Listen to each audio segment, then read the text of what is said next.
So two real quick reminders, and then we'll inshallah move to some of the masail. One is, yesterday we were reminded about reciting Durood, sending salawat on Rasulullah sallallahu alaihi wasallam. The purpose of that 6-7 minutes was that we actually send salawat on Rasulullah sallallahu alaihi wasallam. So this is important, that when we hear something or when we learn something, we learn it so that we can act on it.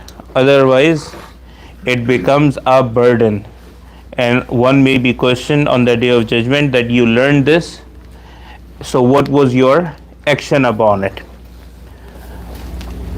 The second quick reminder is that whenever we hear something in Jummah or any dars or bayan, we should repeat it with somebody in our household. We should tell them this is what we heard. Especially the kids, ask them or that what do you remember. This is a reminder for everyone, the one who is reminding and the one who is reminded. So inshallah it would help us take this beyond just sitting and listening. From the masail, questions related to fasting.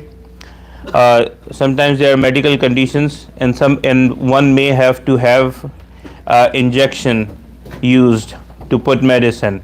It could be in the muscles, intramuscular, or intravenous. It could be in the veins. Both are fine during the fasting. You can use any injection. Using the injection does not nullify the fast. It does not reduce the reward of fasting either. Even if it is, if the medicine being injected is to give you strength, that is also fine. Also, if you have to get the drip administered to you, the saline water or anything, that also goes through your veins, that is also fine. Similarly, if somebody takes a bath, or he makes a wudu, or he takes water in his mouth, and that helps reduce the effect of heat of the day, then that is also fine. That is also fine. If somebody does it again because he was feeling thirsty, he took another bath, that is also fine. This bathing does not break the fast.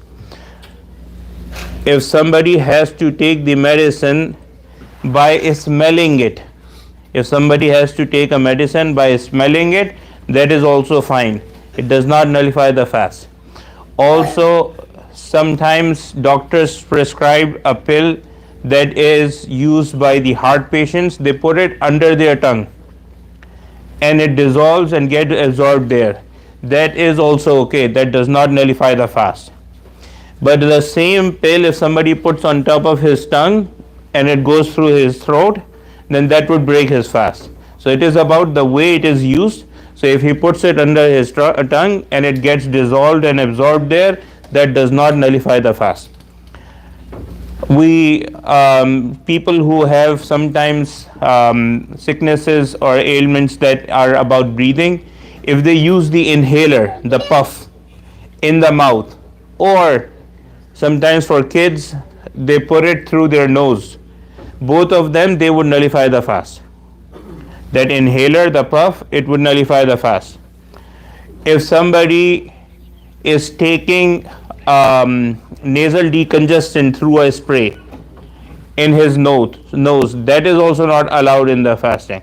But if somebody is using Vicks or something like that, that he inhales, then that is fine. That does not break the fasting. Also, sometimes the diabetic patients, they have some kind of monitors or something attached that is poking inside their body, then that is also fine. That does not nullify, does not break, does not impact the fasting. So if somebody has a condition during fasting and they have to take medicine, then they can tell the medical staff, then don't give me orally, just use some kind of injection to infuse it. The other important thing that is about when we are, especially in the masjid, elsewhere also, whenever we are joining the Jamaat, Eardrops are also not okay. But if somebody uses, for example, if somebody has to use the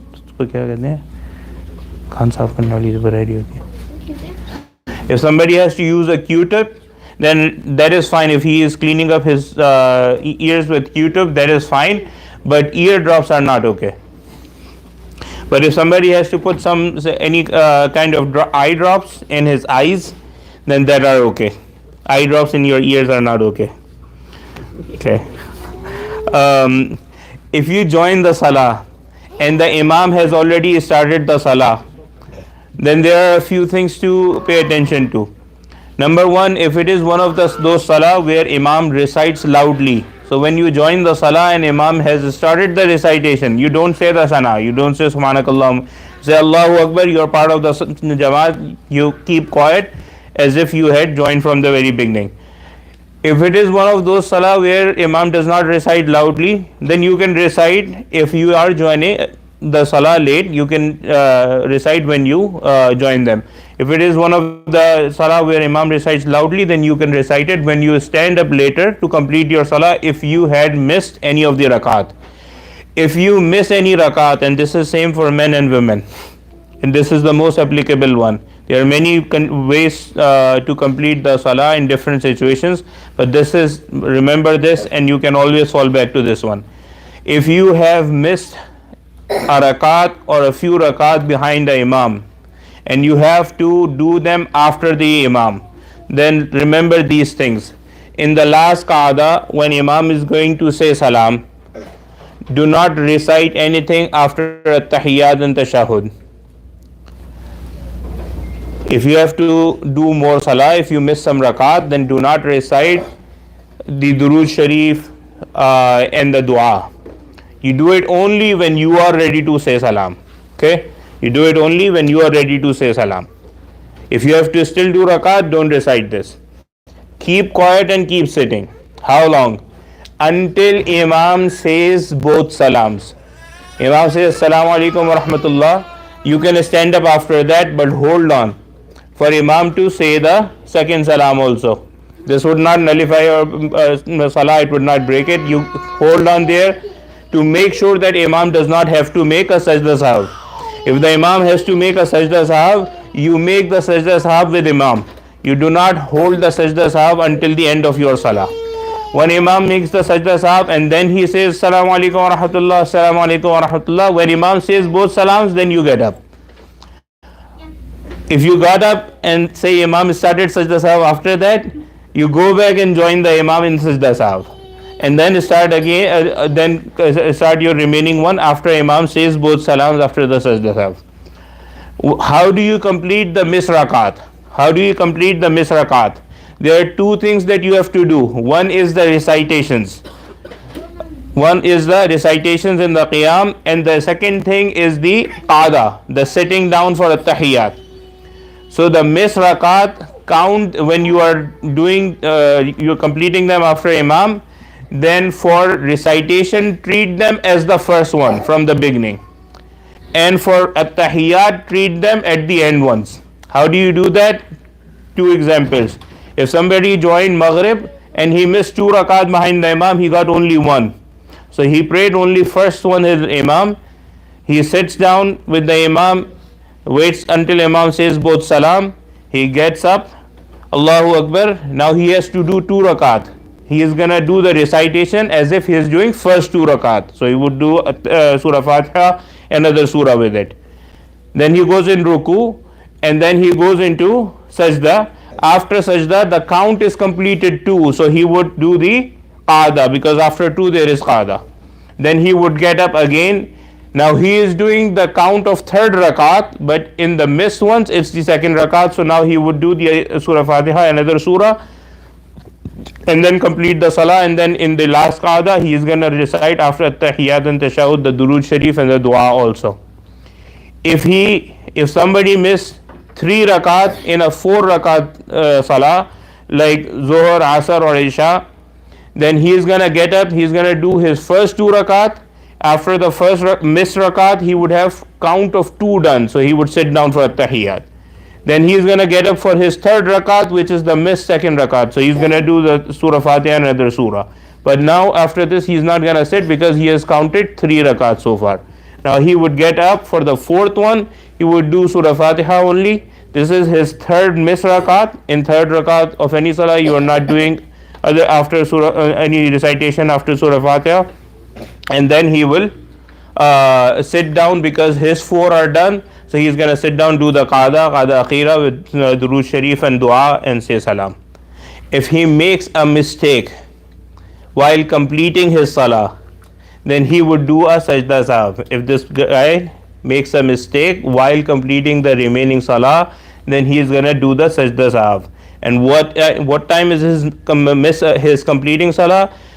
Once he gets to at-tahiyyat and tashahhud, after that he is not following the imam, he is just waiting for imam to let him start his remaining salah. After that he makes a mistake that requires sajda sahab, then he should do the sajda sahab after he completes his remaining rakat. The way we learn it best is, if we miss any when this happens, then we ask that this is what we have done, have I done it right or wrong? Even if you have done it right, then for sure you should ask, because you are very comfortable and you may have done wrong. When you have done wrong, we always want to ask, but when you have done it, when it happens, then ask and confirm that what you did is correct. May Allah subhanahu wa ta'ala give myself and all of us the benefit of whatever we said and heard on.